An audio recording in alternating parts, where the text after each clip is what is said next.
One,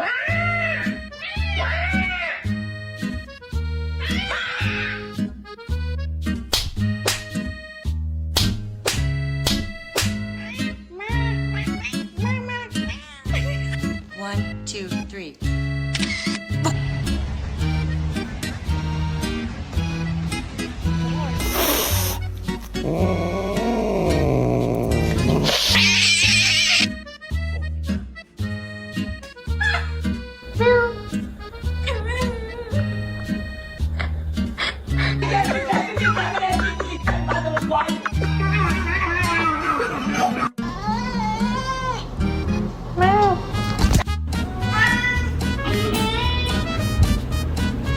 This is how you train your cat to not eat your food.